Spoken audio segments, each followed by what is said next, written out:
Judgment Day. It's very unlikely you wouldn't have heard of Terminator 2, Judgment Day. If you haven't, it's, let's just say, one of Arnold Schwarzenegger's best sci-fi action franchises, and one of director James Cameron's biggest films in the 90s. A film of epicness that I have watched countless times through the years, and remember the pure, amazing and groundbreaking CGI, with particular T-1000 walking out of flames in liquid form after the John Connor chase scene. This film was huge in its day, so much so I remember it being talked about on British kids TV show going live in the very early 1990s. Odds that a film with a 15 age rating was talked about on the kids Saturday morning programme, but it happened. Anyways, we have two different versions of this game. We have the platform game, which pretty much goes by the name of Judgment Day, and we have this highly successful arcade light gun 1991 shooter by Midway. I remember this well in the arcade, and damn, those guns mounted onto the machine looked really awesome. Anyways, we are starting with the worst conversion and ranking the overall best out of the bunch. In true Arnie style, hasta la vista, baby.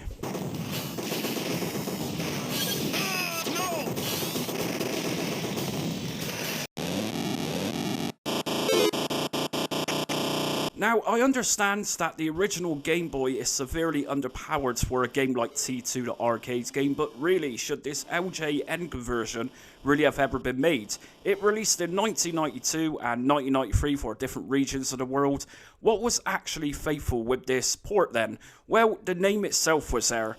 What was not faithful with this port? Well, where do I start? A lack of endoskeletons to shoot at, boxes to shoot at for ammunition and other goodies aren't here either. No music, but just sound effects, which kind of sounds like something from an old dated Atari 2600 game. Endoskeletons do not pop up in front of you on stage 1. In fact, there isn't much depth, so enemies will generally stay walking in the distance on a certain level rather than having variation. There's also no bombs being thrown at you from a distance. Like I say, understandably underpowered that the Game Boy was for an advanced game such as T2, the arcade game, but we also know that many home conversions had to sacrifice a lot in terms of hardware limitations. But really, this Game Boy game is very bad and it just doesn't cut it at all.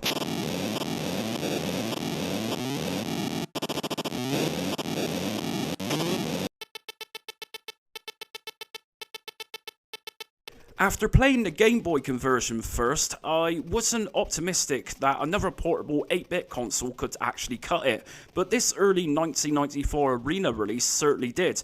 This port even has parallax scrolling. Out of both portable releases for T2 the arcade game, this was one that did it all, rather than that pitiful Game Boy port which took it all away. Firstly, we have music and sound effects with the ability to disable either. Enemies walk on different planes of the game field rather than just one. They even walk towards you from the distance, which actually looks impressive here. Ammunition can be shot at in boxes just like the arcade game. Enemy missiles and anything else that they throw at you looks impressive for a Game Gear game too. I mean, really, for a portable 1990 system, producing an advanced game like T2, the arcade game, and pulling it off so well is quite an achievement in its own right. I will note it does suffer from frame drops every now and again, but still, it's playable and very faithful to the arcade game.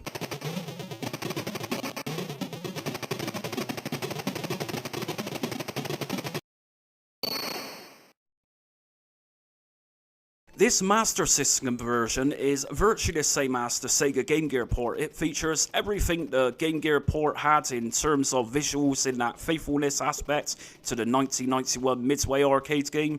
Of course, the only difference here is that we can play this on a full screen rather than being restricted to a portable screen. Strangely enough, the Master System did not support the light phaser gun for that more authentic arcade feel, and it didn't have an option for a two-player game either. Like I say, this 1993 release is virtually identical to the Sega Game Gears, just on a bigger screen.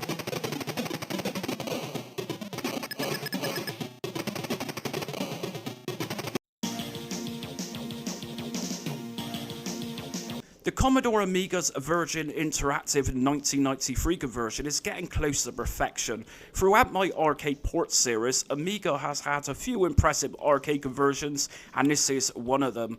We can play this either through mouse or controller. If you played this game with a tank mouse in the 1990s, today you likely have arthritis as a consequence.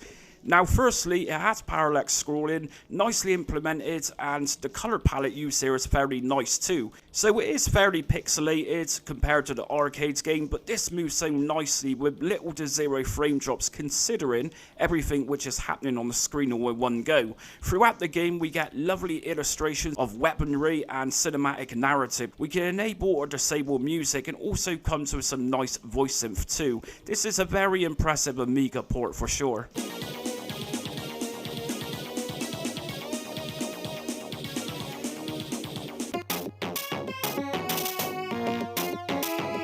It's not often I rank an IBM PC compatible game so high up in my arcade conversions videos, because most were pretty bad if I'm honest, but by the 90s PC gaming was getting somewhere, and this could be seen here with this Virgin Games 1993 release. The first thing you'll notice with this port is the incredible quality of music and sound effects, very closely matching the arcade game.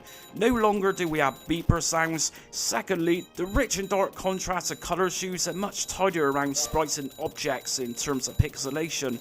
It scrolls like butter and plays really well. The environment is fairly destructible, such as walls, and the resistance fighters who battle against the machines are looking a little more like the arcade game, almost digitised images used here to give it a realistic look.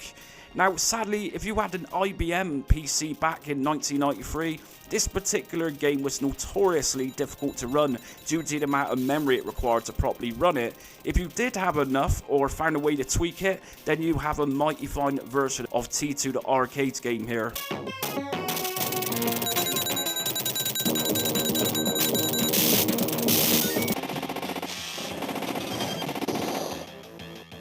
Next up, this is a fairly late release for the Super Nintendo or Super Famicom.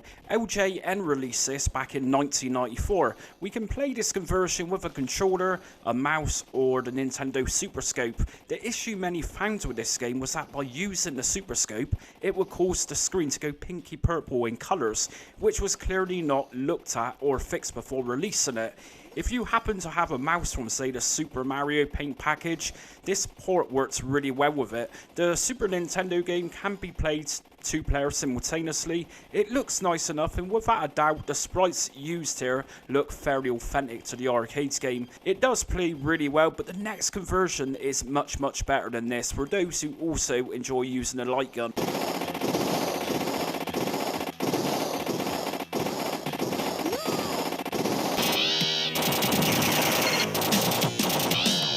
This was a hard decision, being very close to the greatness of the Super Nintendo version. Why did I rank this Mega Drive port above the SNES version then? Well, I could say that, being nitpicky at this point, that when shooting at enemies in the air, the Mega Drive version here causes them to suffer some flames just like the arcade game did, whereas the Super Nintendo port just made them explode. It is slightly brighter than the SNES game, but this just seemed much nicer to play and enjoyable to play. The music and sound effects, without a doubt, are much more clear here too. It just sounds really awesome. Unlike the Super Nintendo Super Scope issue with colours, the Sega's Menacer light gun works flawlessly with this, with no issues of colour changes. In fact, at the time, you could even buy the Menacer light gun with this game as a pack-in game.